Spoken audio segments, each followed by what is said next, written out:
250 শয্যাবিশিষ্ট চাঁপাইনবাবগঞ্জ জেলা হাসপাতালের শিশু ওয়ার্ডের জন্য চার্জার লাইট ও আইপিএস প্রদান করেছে ফেসবুক ভিত্তিক স্বেচ্ছাসেবী সংগঠন স্বপ্ন।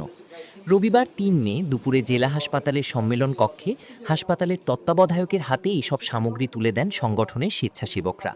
এ সময় চলাচলে অক্ষম রোগীদের জন্য হুইল চেয়ারও প্রদান করা হয়। সংগঠনটির স্বেচ্ছাসেবকরা জানান, হাসপাতালে আসা রোগীরা তীব্র গরম ও লোডশেডিংয়ের কারণে চরম দুর্ভোগে পড়ছেন। আলোর অভাবে রাতে স্বাভাবিক কার্যক্রম পরিচালনাও অনেক সময় কঠিন হয়ে পড়ে।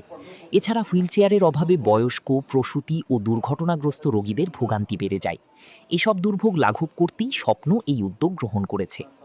সংক্ষিপ্ত আলোচনা সভায় উপস্থিত ছিলেন সিভিল সার্জন ডাক্তার এ.কে.এম. শাহাবুদ্দিন, জেলা হাসপাতালের তত্ত্বাবধায়ক মোহাম্মদ মশিউর রহমান, আরএমও ডাক্তার আব্দুস সামাদ, সংগঠনের communication executive Shahinur Rahman Himel, event coordinator ডাক্তার মুশফিকুর রহমান তামিম এবং সংগঠনের ভলান্টিয়ার আসিফা রেজা সহ অন্যান্য সদস্যরা।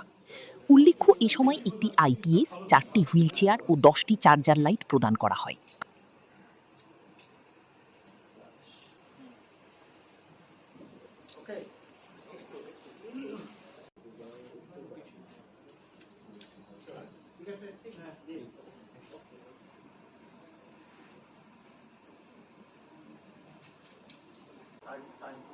মানে জেনারেটরও যদি ফেল করে গেলে পরে তাহলে পক্ষের